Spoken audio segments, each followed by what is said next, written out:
Today on Lulz, a mystery Millymaker winner will get introduced to BRB_3 here in a little bit. But of course, Brian and I must do what we do best, which is look to the stars to try to decipher the most optimal way to build showdown lineups. Does he think? I think he thinks this. He thinks this is a go. Vegas Dave thinks this is a go. Hot naked girls doing yoga. What?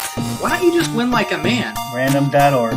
Type in 1 for yes, 2 for no, and let the DFS gods pick for you. And I'm absolutely begging you not to dupe us. Please don't dupe us.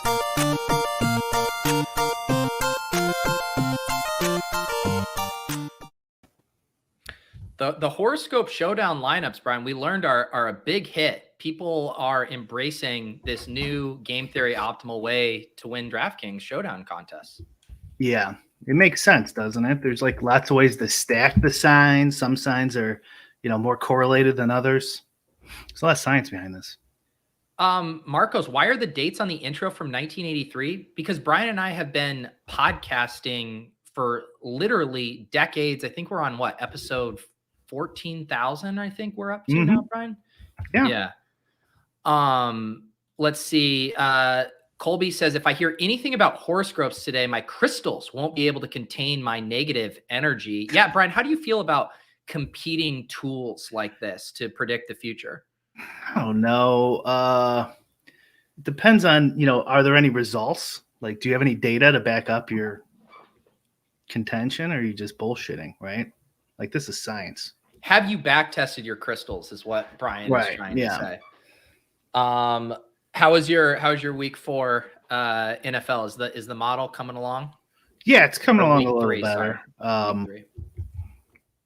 Not too bad. I think I won overall, but not great. How about yourself? I think I saw your video actually. It didn't look like you did so hot.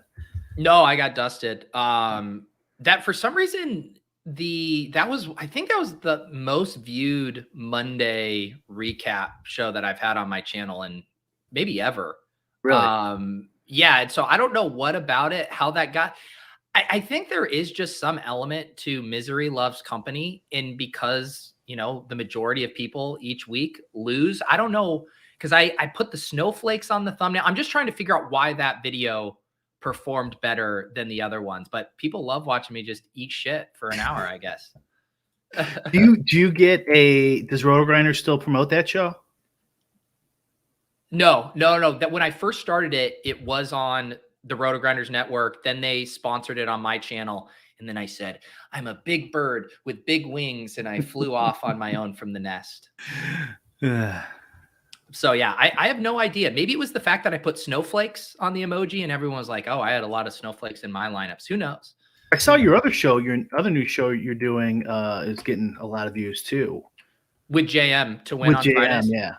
Yeah. Yep. Doing that one on Friday. It's been nice because last year I would kind of book new guests each week. And don't get me wrong, I like talking to lots of different people, but it's also a big chore to book a new guest for every week. It's not like Lulz where people just slide into our DMs and ask to come on the show. So it's been really nice to get to be able to talk to JM every week. And I feel like we're hitting our stride. Travis Petty, aka Petty Theft. Are we talking about Run Pure Sports guys nuking Bric and Pete yet? I don't even know what this is in reference to. I'm assuming you're talking about the dupes, Petty. The Big T's been going off on the dupe, calling us the dupe crew, the no dupe crew or something. I'm assuming he's talking about us and other people like us. What? Am I a part of a beef I don't even know about? Yeah, someone linked. Maybe there's one I'm missing too. Let me see. Somebody sent me a link. All right. I mean, I'll start. I'm not even sure he's 100% talking about us. Here's the one I responded to, Pete. I'll put it in the chat here, private chat here. Okay. But maybe there's another one. These guys, another one. Am I getting subtweeted out there? We know Big T's no stranger to a subtweet. Okay, I didn't see that. Okay, someone's gonna have to. Let's see here. Would the Dupe Bros check their accounts 2 years from now? Well, yeah, you can see his first. Can you catch me up on this? I did see like a little bit of this, but I don't even know like what happened. What is this? The 14th with a unique. What? Someone fill me in on this, Brian. So he did. he did one lineup, showdown lineup, and he won like 300,000 with just one lineup. Yeah. And then Victory made a victory lap about the no dupe crew. I think was what it was. I don't know. I think he's partially busting balls. I'm not seeing the hoop shit talk. Someone can link us. No, they said they mentioned it. They said they mentioned Overzet by name is how they could watch him. He doesn't even win. They literally said your name and then ranted for 2 hours about people who make fun of them. What's so funny is it was back in, I think when quarantine started, I did the TikTok video making fun of those screenshot guys posting out their amount entered. And ever since I did that one, that was Hoop was one of the biggest offenders of that. Look how much I won, but I'm not going to show you how much I entered. He's had a little bee in his bonnet ever since there. So Hoop will get through it. He'll work it out. But I do appreciate that they're at least saying our names now. Big T famously had to subtweet RBX88 on Twitter, couldn't even mention his name. So that's growth for Run Pure Sports, that they're now actually willing to say the names of people that they're beefing with. I think I've never said anything about them besides, I don't know. He's told me specifically that I'm always fair. So I don't know what beef is. Although it does seem like they're signaling you out a little bit more. Well, that's right. I guess they're not fair. They're not fair. You know what? I'm a big boy, though. I can handle it. And speaking of, we might be getting, I'm hoping for some bang bang a little bit later. It's been a while. I always think back to when we had Chess is Okay come on the show, went full scorched earth. We are going to have a mystery guest. It truly is a mystery guest. We don't even know his real name.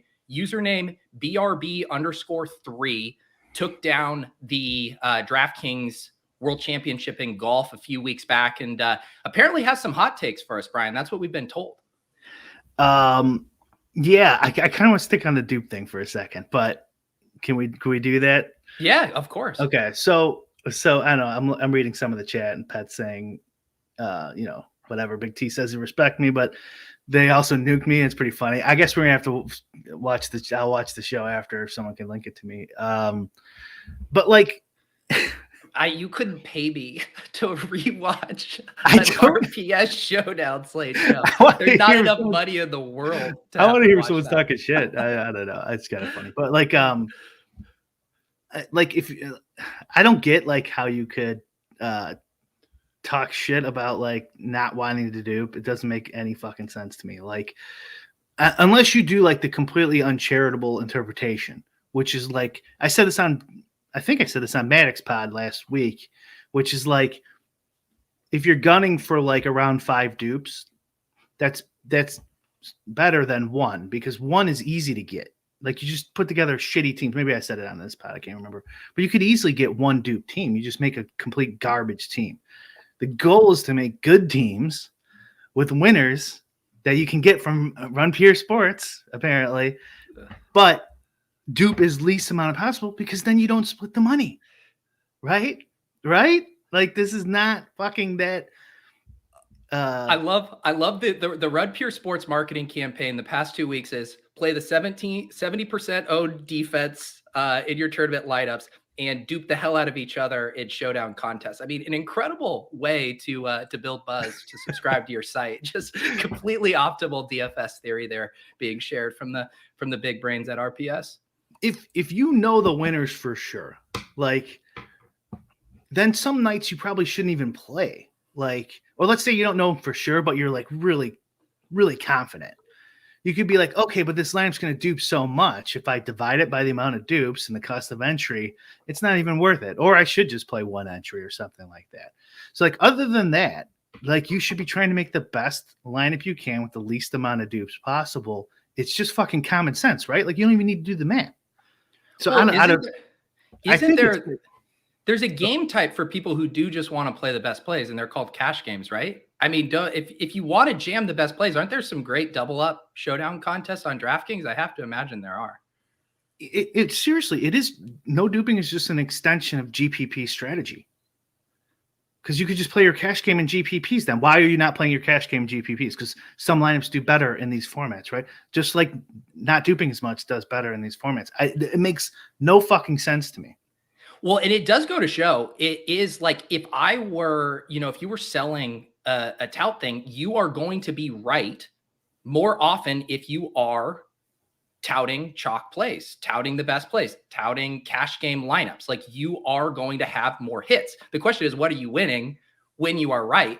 Trust me, it's far. I have no problem coming on a GPP show every Monday and eating shit, because I know that that's what is going to be my best path to first place. Like, I'm not worried. I don't need to go play a safer play because I'm worried about looking like an idiot on Monday. But if you're selling subs, it really sucks if you feel like you look like an idiot week after week, even if that's not your best way to ultimate success. But also the one you're doing, Pete, is just a regular classic format, single entry, right? So like dupes aren't really a huge issue there. So like, no, but directionally the same thing of like, I could play a cash adjacent lineup and and be like, I played the best plays, guys. Like, you can't be mad at me. I played the best plays. Right. Like, I don't think he would argue. I'm guessing Big T would argue that playing the cash showdown lineup in your showdown Millymaker field is a smart move. And if he would agree with that, then extend that logic a little bit, right? So you'd want maybe the next one below that probably don't want to play that either, because that'll probably be duped. Why? Because it'll be duped a lot, right? So you kind of want to eventually go down to one that's probably, hopefully not going to be duped. And like, if you look at my entries, like a lot of times I'll have dupes. I'll dupes, and sometimes I screw up and I get a lot, like 150 dupes lineup or something like that. I don't want that, but that does happen because I still want good lineups in there. So I don't know. I think maybe it's just the don't dupe me bro bit that they don't like, and they're just giving it the worst in non-charitable interpretation possible. Like, they just want to play what fucking shit lineups. That's it, and never fucking be duped. They're never gonna win. I don't know. I do not fucking get it. Pat said if you scroll up, that Big T made a point he liked. The average Joe doesn't want to lose $20 a ton just to bank with no dupes that one time. They're likely okay giving up some of you to get money back more frequently. Exactly. I don't disagree with that. But like, obviously we don't want to play like average Joes, right? No. I mean, it's kind of the complete opposite of what we want to do, right? Yeah. So, I mean, I don't disagree with that. I'm sure average Joes would much rather, but they do want to, even in showdowns though, I don't even know if that's 100% true, because a lot of these guys, I bet when they win and they split 1,000 ways, they're like, that was fucking dumb. I'm never playing this again. They want 100K, they want 500K. They want $1 million, the average Joe. They don't want a $20 cash game. Right. Although but this stuff plays out, and also, this happened with season-long stuff, right? Where clearly zero RB is optimal for a ton of formats. It's crushing this year, and yet mainstream sites don't like touting zero RB because it riles people up. Average casual users don't want to have to think through why it works as a strategy, and so they're like, oh, just take running backs early. It's fine. It's fine. It's the same thing. It's like it's a much easier tout if your goal is to pacify your audience and give them what they want. There's nothing wrong with that. It doesn't mean it's the optimal way for them to be a plus EV player long term, though. Yeah, I don't think, and honestly, I've said a billion times, I don't think there's anything wrong with touting at all. And if you do go like I think the same thing with like props too. If you can just be like, here's a prop that's like probably a little plus EV, and like somebody doesn't have to think about it and they get a little sweat for the game. Like, I think there's no problem, and it's easy for them. They don't have to think about it much. And some people want that. Go ahead and then provide that product to them. Who cares? Fine with me. But I don't think it's good strategy. Yeah. Yeah. Dylan says, in Showdown, my least duped lineups are always the best ones. I think Showdown Chalk is just objectively horrible. You could go review Bric Showdown lineups. I haven't been doing the 20 max and 150 max stuff, but I remember when I was reviewing your lineups, Osimo's lineup. Do you know the number of like double kicker, double defense lineups Osimo was running out in his stuff? Fucking gross. But I have a feeling that his sims were telling him that wins more often than they're being played by the field. Would just be my hunch. And there are just not a ton of them, and like 1.5s and 5.1s and like stacking that way in Showdown too. Like there'll be like less combos you're playing against. Yeah. I don't think this is It's not controversial. really. I don't know. I swear I kind of think he's half of it's bet, and like I don't know. And then I just bullshit back with him on Twitter, and I don't think Big T's gonna be broke in 2 years. I'm just fucking around, get busting balls. I mean, it's we're clearly in an era of the intellectualization of DFS, and some people just want to harken back to the good old days where you just give out winners and just play the best plays. I mean, DFS has been ruined by the optimizers, the sim bros, the don't do me bros. Clearly, bummer. Brian, I think we should build a lineup right now for tonight's contest before our guest BRB_3 comes on. I think we aim for negative dupes on this one, like where there's no one even adjacent to it. I don't even know how that would work. I just need it to be so galaxy brain. And you can't enter a blank lineup because people do that, and that'll be duped. Right? You're right. It can't even. So even though we have no chance to win, we still want to do it because it's going to be duped, and that's the real goal. It's just not to be duped. Nothing with winning money or playing the best possible lineup. I know there's ways that you could actually do this in practice, but do you think what if DraftKings allowed you to enter a lineup with just only 4 players? Like it literally was a blank spot. You could do that de facto by putting in a guy who's like ruled out or whatever, or something like that. But that would be fun if DraftKings allowed you to not use every position. That would be cool if it like if you could not use it and get like 2 points. So it's like, so you get some kind of something. It depends on the sport. I don't know. Yeah, but like you could fill in blanks because it would just add more combos to the mix. Yeah, that could actually be a horrible idea. I just thought of it, but so we do have a pretty fun showdown slate tonight. We do, of course, have the Bric draft caddy loaded in here, which is now the Showdown caddy. We have projection here in green. We have captain ownership percentages here in red, and then flex utilization here in blue to help us with our decisions. But I'm excited for this game. I think it's a good showdown slate. I went through while you were doing the intro and put a bunch of players' signs in here. So I'm ready. I'm ready to go. And a little hack, if you just type in player name zodiac sign, it just pops right up on Google.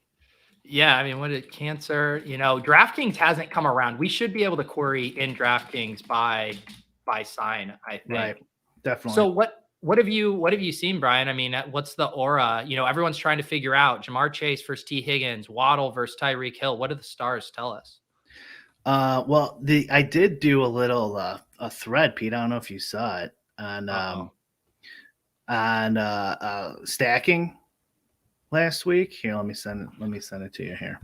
Also, Marco suggested something that Brian, you actually told me you were going to do this. Do this. I don't want to break it on live on the show, but we could do it. I have it ready. Yeah, Travis says the Sims robots are losing. The intuition guys are making a comeback. Why do you think we're already pivoting to astrological signs? We're getting ahead of this new movement. All right, let me see this thread. I can't believe I missed. A lot of Pisces today. Oh wow, you already okay? No, this was from the other day. Yeah, that's for the other day. So like we want to stack those if possible, tiebreakers.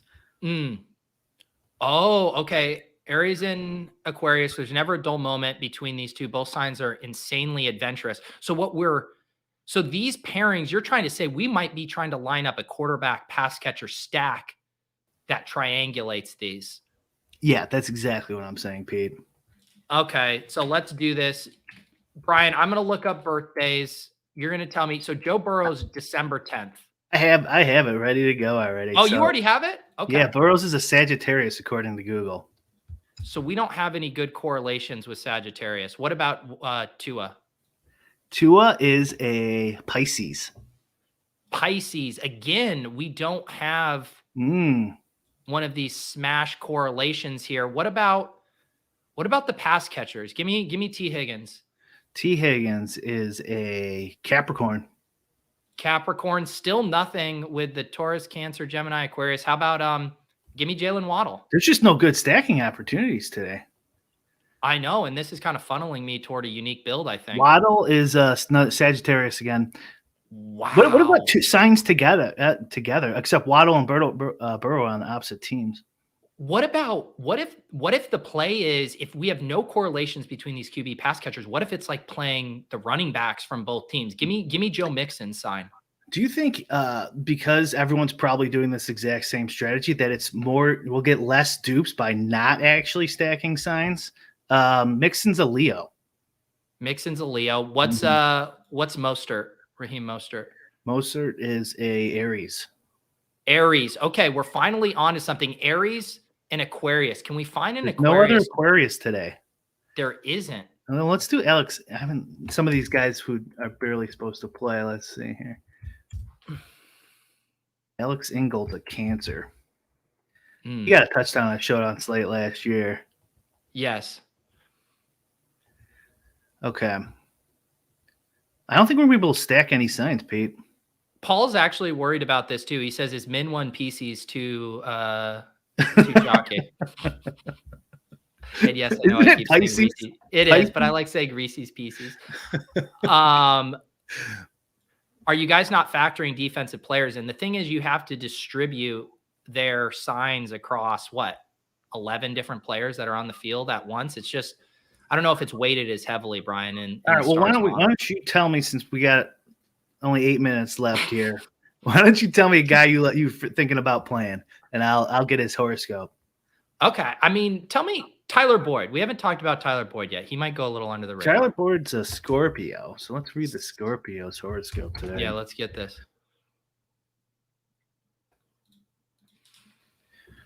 All right. Today's planetary energies are stimulating your ambition. Scorpio.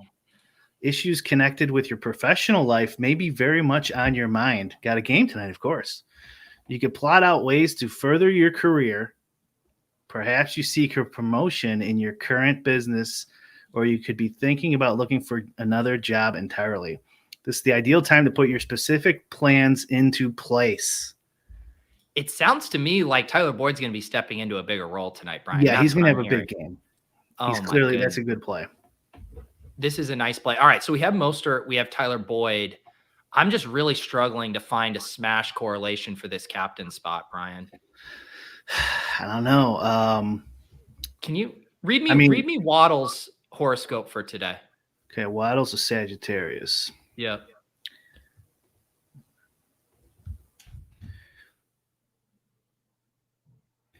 Okay, you've been so busy these past few weeks that you may have inadvertently neglected the special person in your life. Uh-oh. Sagittarius, it's been fun to be out and about together. Is this about Joe Burrow? But that has left little time for closeness and snuggling. It's definitely about Burrow. Try to rectify that today. Oh, okay. In fact, a mid-afternoon nap might be called for. Why not invite your honey to join you? ? Okay. So what I'm hearing is Jalen Waddle's going to be incredibly well rested because he's going to take an afternoon nap, and he's going to start to snuggle with Tua on the field. Wait, I thought did I just do Waddle? You did Waddle, but I heard he was about to snuggle. Okay, yeah. Tua. Okay, yeah, they could rekindle. He's had an incredibly busy past 2 weeks, and he has, if you look at the numbers. Has. Yeah. I mean, very condensed target tree there. Yeah. So right now we have Waddle captain, Mostert, Tyler Boyd, Tua, 6,950 average remaining. I feel like we're going to have to get really galaxy brain with one of these picks here, Brian. I think I just figured out why these dupe bros don't like us. They probably watch us build these showdown lineups, and they're just screaming for how shitty they are. Hey, God. They won't be screaming when I bring up Trent Sherfield, who's actually been running ahead of Cedric Wilson these days. Can I get a reading on Sherfield? We might just have to super stack Tua. Sherfield's a Pisces. I haven't read that one yet, right? Okay. Because I really want to be able to trust Sherfield tonight. Whoops. Let's see here. Sherfield, Pisces. This is a good day to reflect on the past weeks and get some perspective. That's true, because he hasn't played much, has he, Pete? No. You've probably been working too hard and neglecting other priorities in your life. Give yourself this day to relax and talk with friends and relatives, spending the day chatting, laughing, unwinding. Don't obsess about tasks that wait for you at the office. They aren't going anyway. I'm sorry, Pete. No, give me Durham Smythe then. Okay. The chat wants Smythe. Where is he on here? How do you smell that? SMY. Oh, I found him. He's a Leo. Leo, how we looking? Are we done, Leo? I don't know if we have. No, I don't think so. You think of yourself as a practical person, Leo, but today your thoughts may turn to the mystical and spiritual. Your intuition is strong now, letting you tune into the feelings of your loved ones. This allows you to be empathetic and understanding, which your partner especially appreciates. Your intuition may inspire you to approach a problem in a new way. Let your mind wander and see what develops. Wow. Get to your authentic self with guidance of a psychic advisor. Click here now. Get $10 free. Should I click that? Okay. Oh, my goodness. What do you think? Kayla, Patrick Laird is no longer on the Dolphins. Trust me. I would have jammed him already if he were. So we have 11.1K left. We can basically play whoever we want. We would hate to have this lineup duped. I am tossing this in the Millie, 196,000. So we're going to need to leave some salary here, Brian. What's the Smythe's ownership? 8%. Yeah, I guess you're right. And we got what stack here? We got a 4-1 so far. We have a 4-1 with the Dolphins. So I don't know. Maybe this would be like Hill would be 300 on the table. That's probably too much, huh? I was thinking if you're trying to like play the best play, it's probably What Or would do you Big go T do? What would Big T do? I'm trying to get in the mind of a winner. I'm not concerned about dupes. I'm probably just tossing in Jamar Chase. You're not concerned about dupes? I just put myself in the mind of Big T. I got you. Yes. Yeah. He's probably still jamming Hill, right? Get that correlation and a few hundred left, or no? You just jamming winner. I think if you have Waddle. No, I got to get outside of my line of thinking. How does a winner think? I feel like, what do you think? Should we go 5-1 Bengals, or do you think we go 4-2? Or sorry, 5-1 Dolphins. I would probably go 5-1. I looked at that ETR Showdown article earlier today. They have a cool little stack estimator, and there's actually a lot of 5-1s compared to normal. Do you think we should go with a DST or kicker if we're onslaughting it? That's both a lot ownership. Of salary on the table.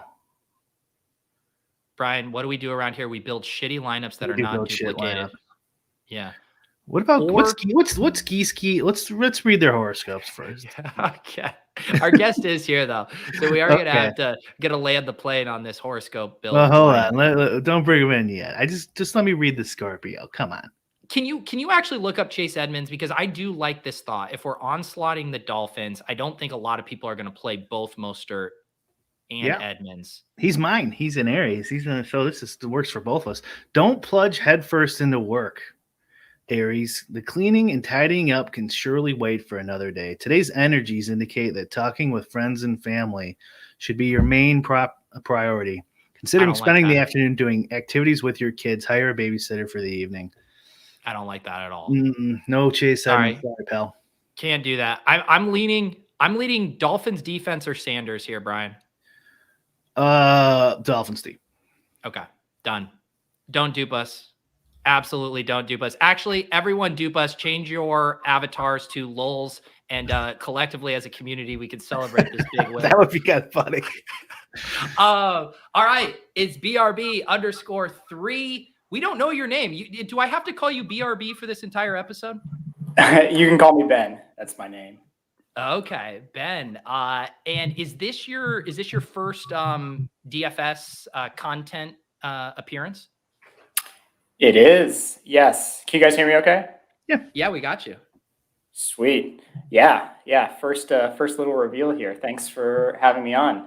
nice to meet you guys. Long time listener, first time caller. All right. Awesome. Yeah, and congratulations on your big win. What was that, a couple weeks ago that you shipped that? Yeah, that was the second week of August. Yes. Thank you. And how long have you been playing DFS? Do you play professionally? Like what? Just give us your deal. Give us the cliff notes on I'll the Ben experience. I'll give you the lowdown. Yeah, so I haven't been doing this for very long. I graduated a couple years ago. I studied math and computer science.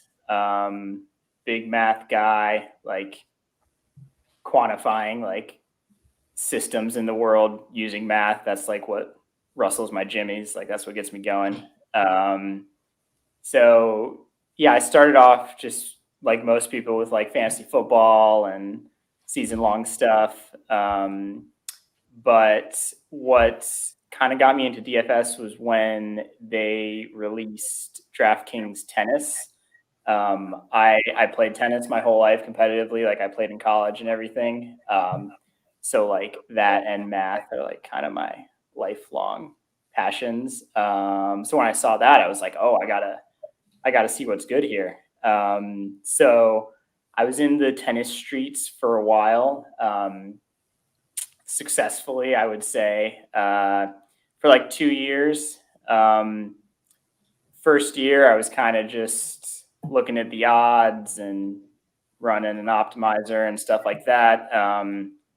And after doing that for a while, I kind of built some more sophisticated stuff and really got into it and had more success for a second year. Then after that, I don't really think there's much of an edge in tennis, so I gave up. I started originating tennis, like for betting markets. And I mean, that's way harder. So I did that for like a year, to decent success, I guess. But like the margins are super, super thin there. So after doing that for a while, I think I listened to Lulz a bunch. And I don't know, it seemed like lots of people kind of win at DFS. I talked to some of my friends who I used to play DFS tennis with, and like they were having some success playing other sports and stuff like that. So it kind of made me want to tackle other sports and put effort into them.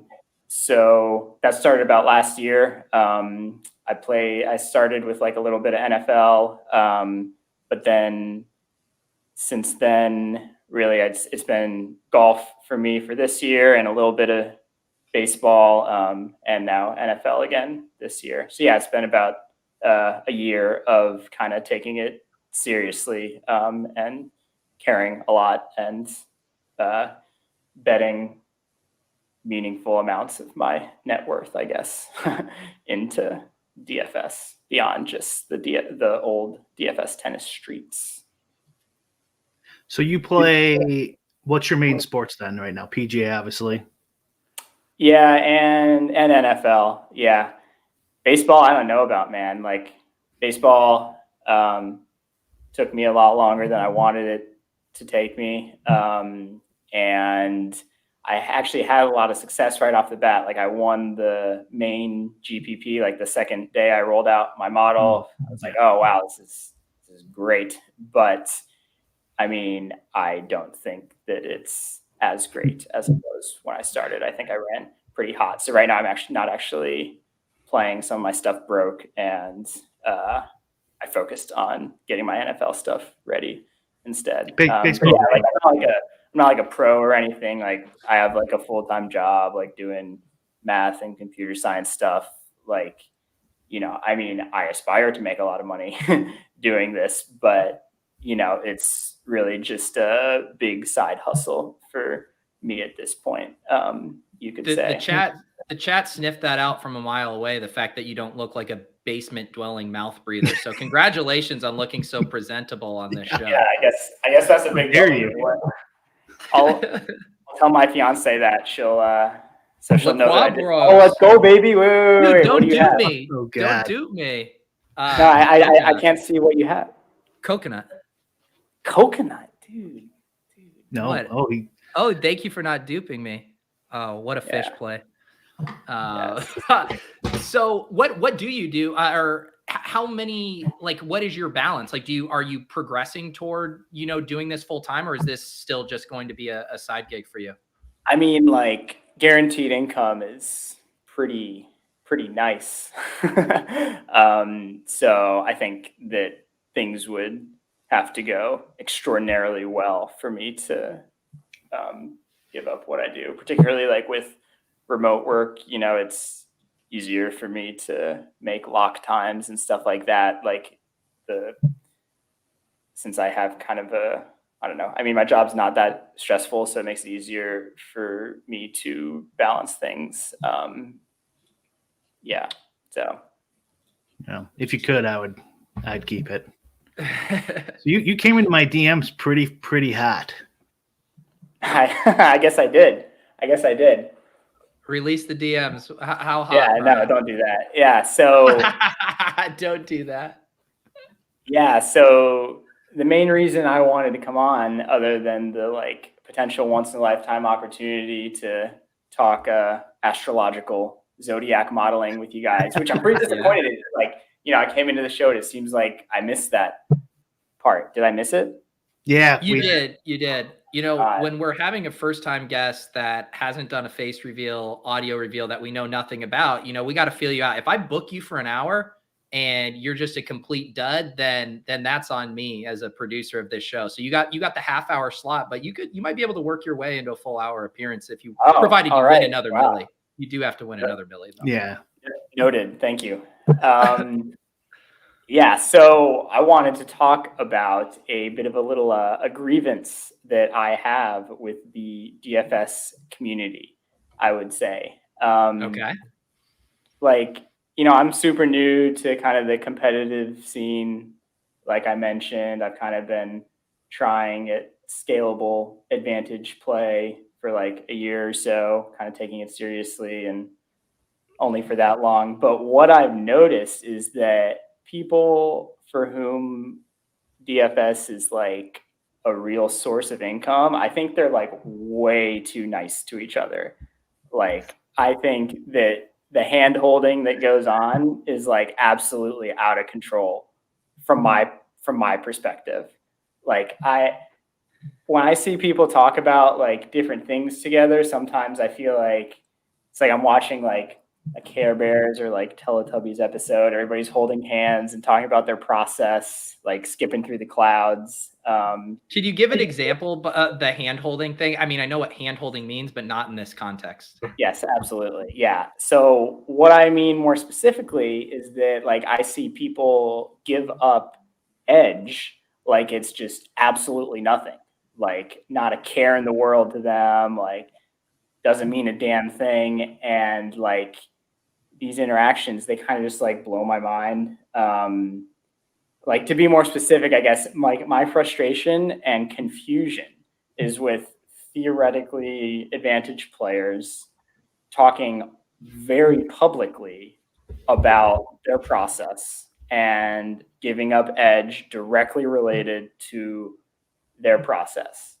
This isn't like an anti-tout thing or like an anti-like community or anti-little guy thing. Like, very specifically, I find it so weird that high stakes people talk publicly about their process. Maybe I'm just like a cold, lonely idiot, but like I really don't understand the incentive for why some people are so open with what they talk about. Like, it's begun. Yeah. Well, so like, go ahead. So I think you're gonna have to give more specifics for me, Pete. What do you think? Like, I get the general idea. Like, why would you give away your edge and stuff like that? But like, well, it's the same thing, BRB. Why would you even come on this show where I might poke and prod to hear? You've already revealed more about yourself and your background and what you do than you ever would have had to. You could have just laid in the shadows of obscurity forever.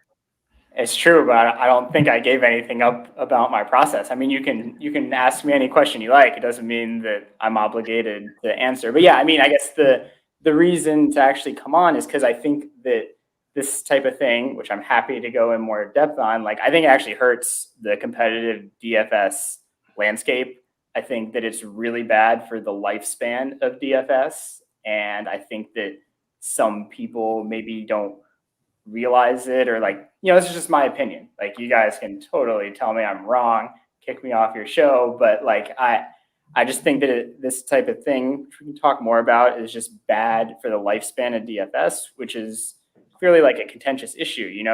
Like you guys talk about that a lot. How long is DFS going to last? And I think that with that, so other than that as a whole, I think it's bad for people who actually reveal their stuff. I think it's super bad for their EV, and I don't know why they do it. I'm not sure they realize how. Give us an example of a nugget that you saw on Twitter that you said, holy shit, why did you post this? You are destroying the edge that some of us had, and you're giving it away for free in a fucking Twitter reply. We got to get a specific of this. Sure. I mean, I think some of the tweets like aren't as egregious, but just an example is like, I think like Ricky D posted something about like, oh, there are lots of high level players who like dupe too much in Showdown, or like don't dupe enough, or something related to like Showdown construction. And I didn't really understand why he would tweet this, specifically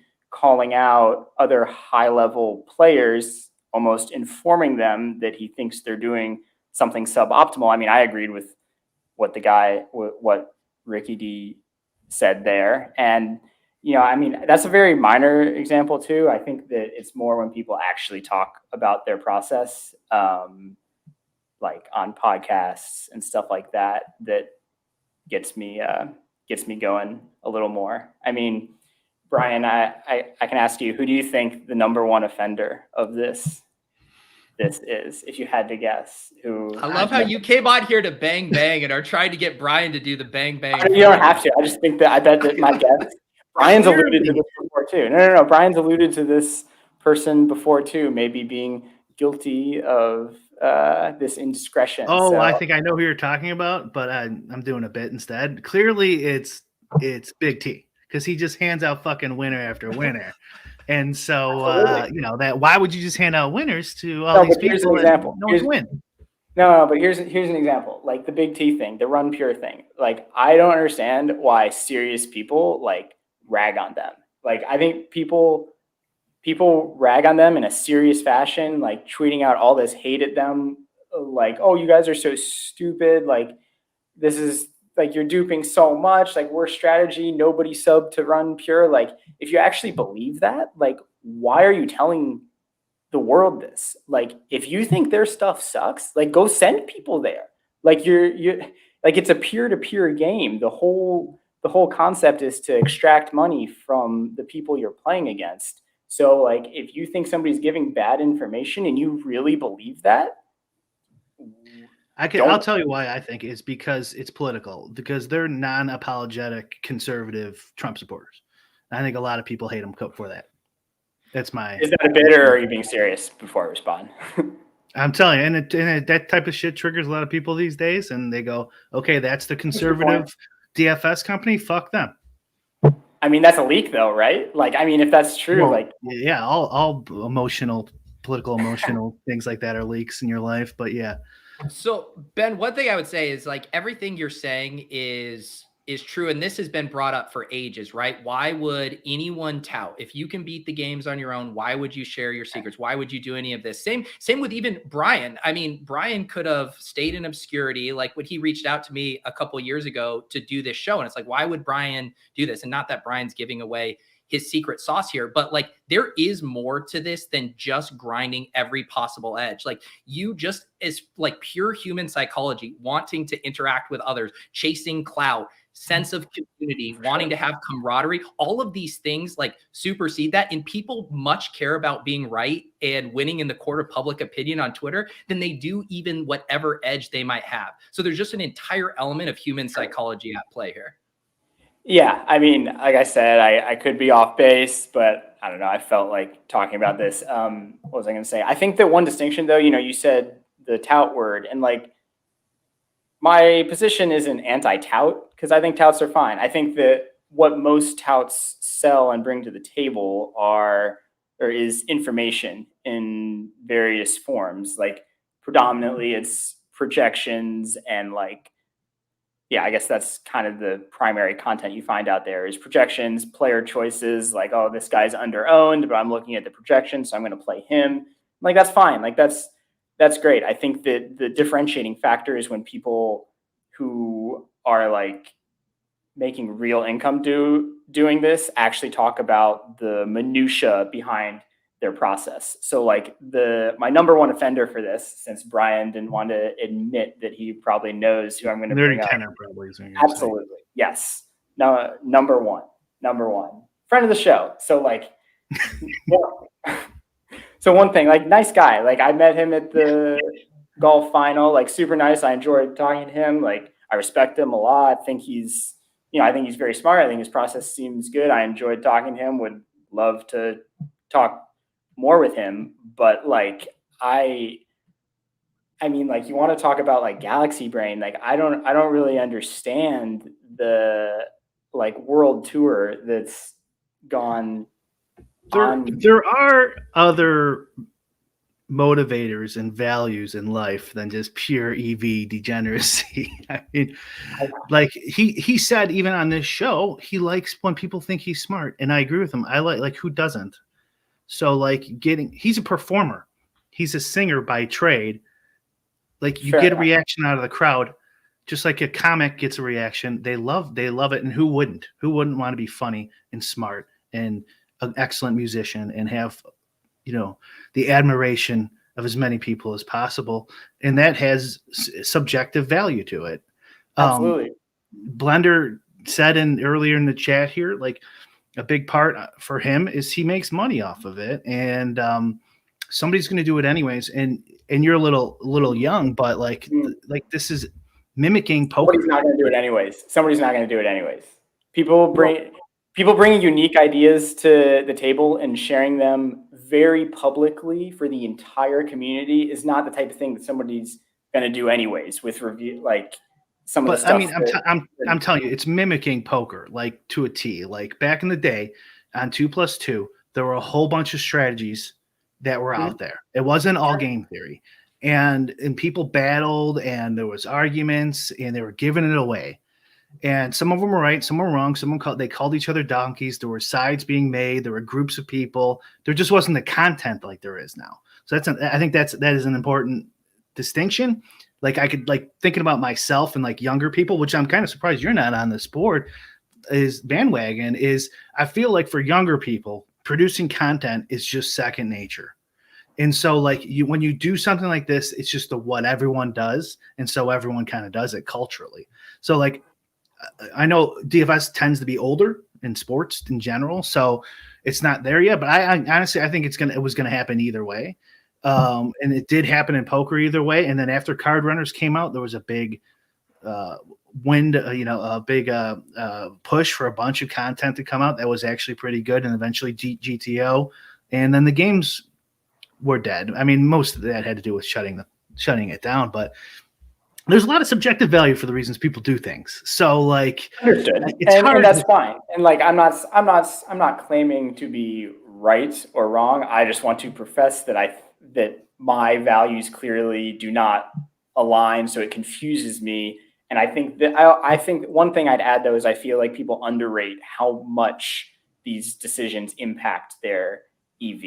I think that it's very underrated. Like, you say, your phrase is like making a monster and stuff like that. And like, that's very real. Like, to be honest, one thing that motivated me to do this was Whistles coming on to your podcast like a year ago for the first time, like then he finished like second, then I beat him in the golf final. And like, was that like a $500,000 podcast for him? Like, I don't know. I'm just saying that I think people underrate how deleterious it is for their expected value to share like real info. So like, I'll ask you, like, do do you think that some of the things that maybe Nerdy Tenor says are like outrageously bad for his EV in playing DFS, or do we like fundamentally disagree on that as well? No, I agree. I mean, the magnitude maybe I might disagree on, but like, yeah, you like just even your personal story that you just shared there is one thing that I always wanted to avoid, is just motivating a smart person to get involved and then be like, oh, okay. Oh, I get it. You're doing simulations and shit like that. Okay. I know what that stuff is. Let me see if I could figure something out. Like even just that, I don't want to happen, but it's like, it's like the prisoner's dilemma. Like, I think it's going to why though? Why is it a What's prisoner's dilemma? Why is it? Could you explain why you think it's a prisoner's dilemma? Well, I don't know if it's not like apples to apples to prisoner's dilemma, but I think like it's just like a game theory paradox that eventually somebody's going to give out something, and for whatever reason, somebody else is going to give out something, and then there's going to be enough information out there that's good, like Osimo first releasing his projections and stuff.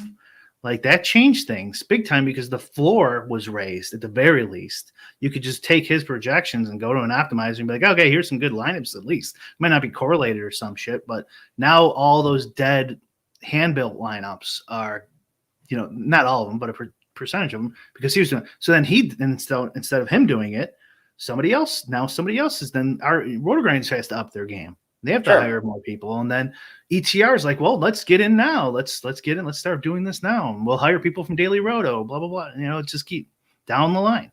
But I mean, go ahead, Pete. Go ahead. Sorry. I was just going to say one thing. I completely agree with your premise and Brian's premise too, that it's like the creating monsters and sharing that. But one thing I thought was interesting is you said that you thought it was bad for the entire ecosystem. Yes. I think it's bad for the top players who have a dominant edge on the field. Whereas how do you expect the ecosystem to grow if more people aren't coming in, which is driven almost 100% through content and content providers? I see how it's bad for you. I don't see how it's bad for the entire ecosystem. Well, so to clarify again, I have no issue with touts like RotoGrinders, Osimo. Like one thing I'll say about Osimo, like I don't really think, maybe I don't follow him as closely as I should, or he reveals more stuff than he does, than I think. But like, I don't really feel like he talks about his process. I feel like he releases his projections. He talks about plays he likes, but like, I don't really have an idea about what he like actually does in terms of him submitting lineups. And I think that's a big distinguishing factor for me in terms of information that gets released by touts. And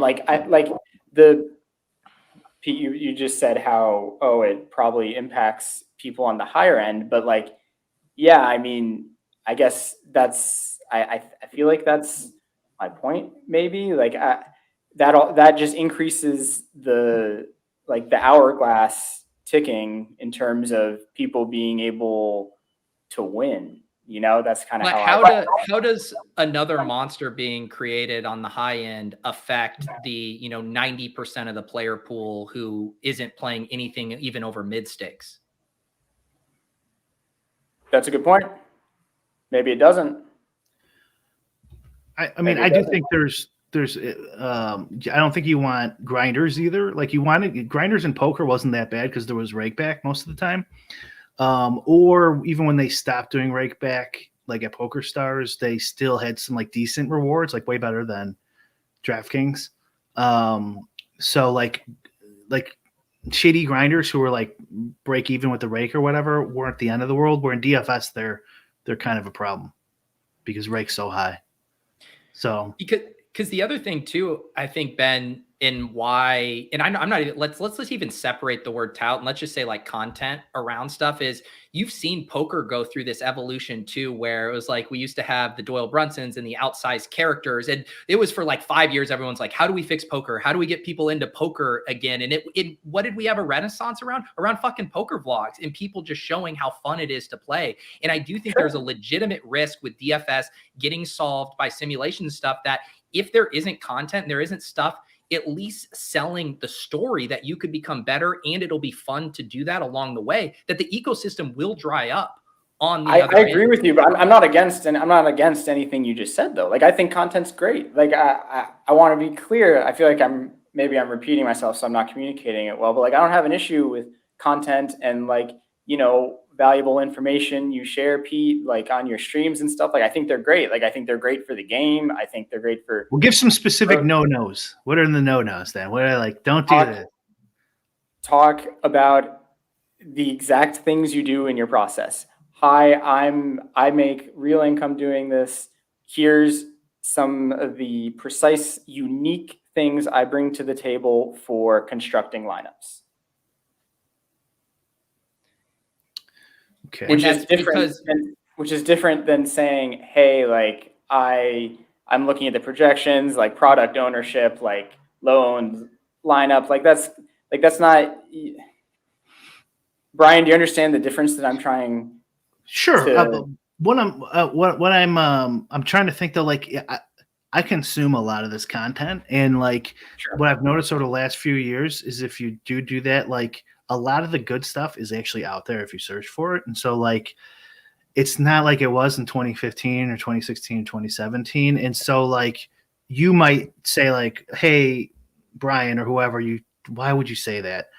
Well, it's already got like 8,000 views on Stochastic. They've already spilled the beans on that or whatever, like, so like there's a decent amount of solid content out there. I mean, I agree with your overall premise that we don't want good players. I think that is hard to argue with. I think Pete's also right too, though, like that more content, the better. We complain about that on this show all the time, like how brutal the DFS content is in general. Not like shitting on any specific guys, but just like from the industry. It's like, come on, let's like have some fun stuff. I'd have to go like case by case basis for something super egregious.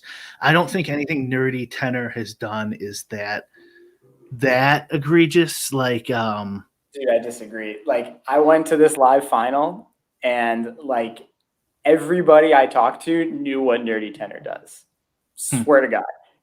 Like, I know nobody there. That was my first time meeting people. It was really fun. Like, made some friends. It was great. But like I walk up to the dinner table for first time, first introduction. I'm like, oh, like who else is here? Like, I don't really know anybody there. First person they identify. Oh, Nerdy Tenor's over there. If he'll blow your mind talking about his process, you can ask him all these questions about it. Like, and the people I was speaking to admittedly were not on the programming side, like they were winners, but like they weren't precisely interested in what he was offering. But like, it's just like everybody I talked to at this thing, like knew about this. I know people who have built what Nerdy Tenor does. Like you can't. How do you know that? You don't know for sure what he's doing. No, not exactly. I mean, okay, that's a bold claim, but like, right. I mean, I'm just saying. Me and Ricky D have gone back in DMs talking about GTO strategy quite a bit. He still thinks it's bullshit. So like, I'm not going to comment on whether I think it's a good strategy or not. But the one thing that I'll also say is that I think that the execution behind lots of ideas and like the difficulty behind that is very overstated, in my opinion, because there are a lot of people in the DFS community who aren't interested in programming or math, and that's fine. And I think people can win without it. But I think that the number of those people definitely overshadow the public figures who are more technical. And I think that it goes way understated how like replicable ideas are. Like, I do not think it's a competitive advantage to be able to program.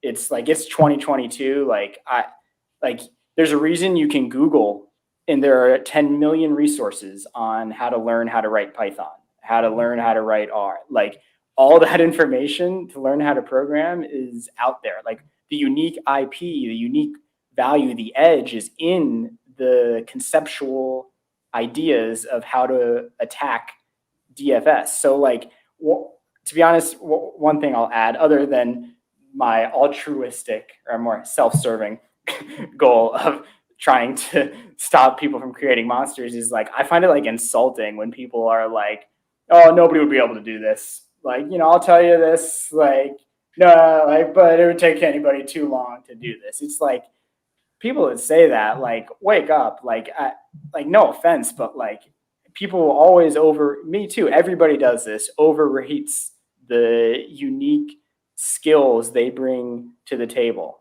People overrate their edge and the unique skills they bring to the table. And I think that comes into play a lot with the execution of these ideas. For example, I think Nerdy Tenor was questioned on this, like, hey, why, like, you're kind of giving out a lot, like, why are you doing this? And I think, if I recall correctly, one of the things he said was like, oh, like, it is really difficult for me to do. It's a really complex endeavor. It certainly is. And he gave an example of like, oh, like somebody DM'd me, like, how do you fit a neural net? And I'm like, oh, I'm not going to tell him that. And it's like, I heard that. I'm like, dude, like, I could teach my mom how to fit a neural net. Like, you can Google that. Like some of these execution things, it's just like, that's not an edge, in my opinion. Like, so. To be fair, his mom's an IT professor, but keep going.